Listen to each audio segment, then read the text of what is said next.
If you grew up hearing stories from parents or grandparents who lived through the war years, you probably remember one common thread. They didn't talk about convenience. They talked about endurance. They talked about crops that came back every year, whether you tended them or not, food that didn't need fertilizer shipments or tractors, and plants that quietly fed families while the world burned. During World War II, governments promoted fast yields, but experienced growers relied on something else entirely. Perennial survival crops that once planted simply refused to die. One of those plants, still producing today in forgotten corners of old homesteads, raises an uncomfortable question. If a crop planted in 1944 can still feed people in 2026, why did modern farming walk away from it? The wartime plant that fed civilians when annual crops failed. The plant at the centre of this story is the Jerusalem artichoke, also known historically as sunchoke. Despite the misleading name, it has nothing to do with Jerusalem, and it is not an artichoke. You know, it's a North American native, a sunflower relative, that produces these underground tubers with remarkable staying power. During the Second World War, especially across Europe and in parts of North America, it really got some renewed attention. That's because it thrived where potatoes failed, just ignored poor soil, and survived neglect that would, honestly, wipe out most garden crops. What made it invaluable during the war wasn't really taste or appearance, but, well, its reliability. Once established, Jerusalem artichokes just come back every year without any need for replanting.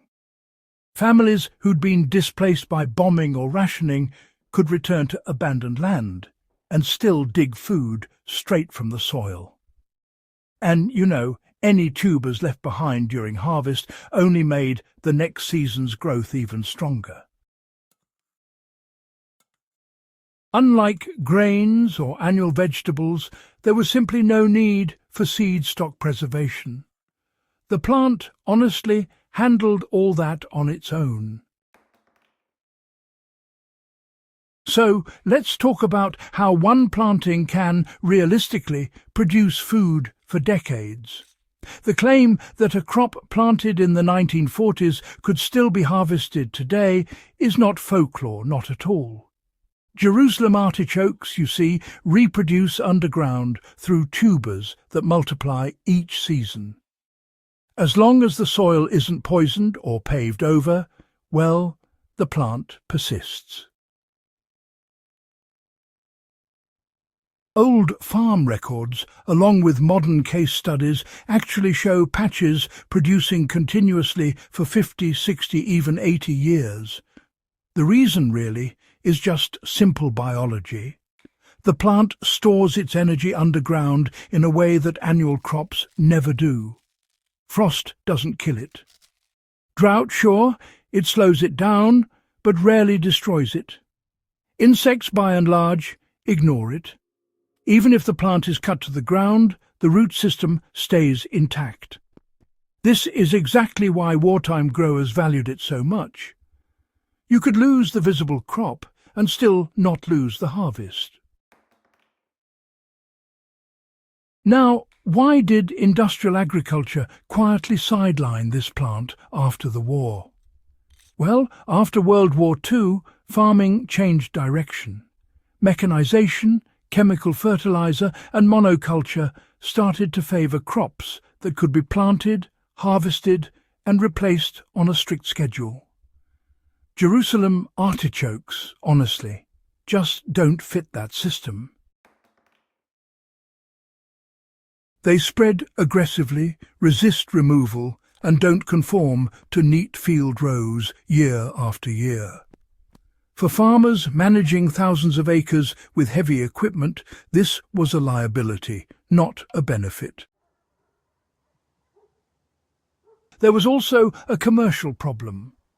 Jerusalem artichokes do not store well above ground, making them unsuitable for long-distance shipping and supermarket distribution.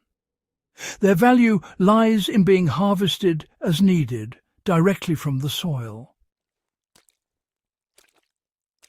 That makes them perfect for families and homesteads, but useless for centralized food systems built on transport, processing and shelf life. So, during the war, families really depended on Jerusalem artichokes for daily survival. They ate them fresh, boiled, roasted and fermented. Sometimes they even fed them to their livestock. These tubers provided much-needed carbohydrates when bread was hard to come by, and they helped stretch diets when potatoes were all requisitioned for the war effort. Some households, they left their Jerusalem artichokes unharvested right through the winter, just digging up the tubers whenever food supplies ran low. This way, the plants became a sort of living pantry, rather than something you had to store away. The plant wasn't just for people either. It also made excellent animal feed. Pigs and chickens did very well on the surplus tubers and stalks, so it really helped close the loop between the garden and the livestock, all without needing much from outside the farm. So, if you're wondering how you might put all this into practice today, it's actually pretty simple. Planting Jerusalem artichokes these days is honestly just as straightforward as it was back in wartime Britain. You just need a small patch of loose soil, nothing fancy. And once you've planted it, you're set for a long time. You only have to do it once, really, and that patch can keep supplying food year after year. The tubers should go in during early spring or fall, spaced out nicely, and after that you can basically leave them to get on with it. Now, here's the beauty of it.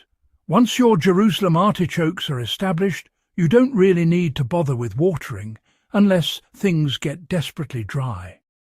Fertilizer? Not necessary at all.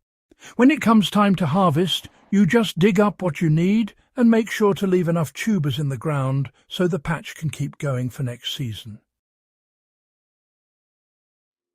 And, the real takeaway here is restraint.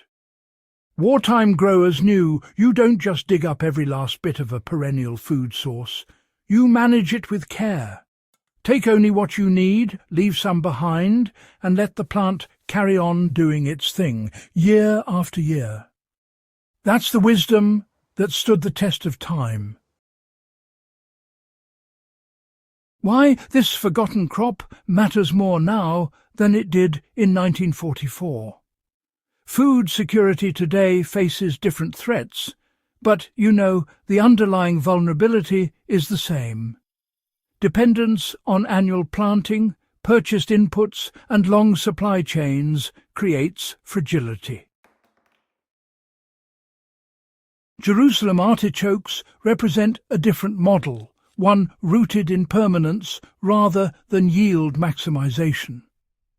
This plant does not replace modern agriculture, but honestly, it exposes a blind spot in it. WWII.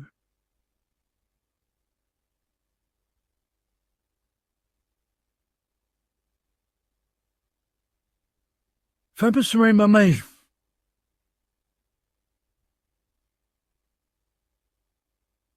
Knew, that survival crops were not really about efficiency. They were about certainty. What this tells us, honestly, about lost agricultural knowledge is quite revealing. The disappearance of crops like Jerusalem artichokes from mainstream farming was not accidental, but it was not a conspiracy either. Systems optimized for profit often abandon what cannot be easily controlled. Yet history shows that what survives wars and collapses is not always what scales best, but what endures longest. If you value food independence, historical knowledge, and practical resilience, this plant is not just a curiosity. It is a lesson. If you found this breakdown valuable, do consider subscribing to the channel for more forgotten WWII's survival knowledge, and share this video with anyone who believes the old ways still have something to teach us.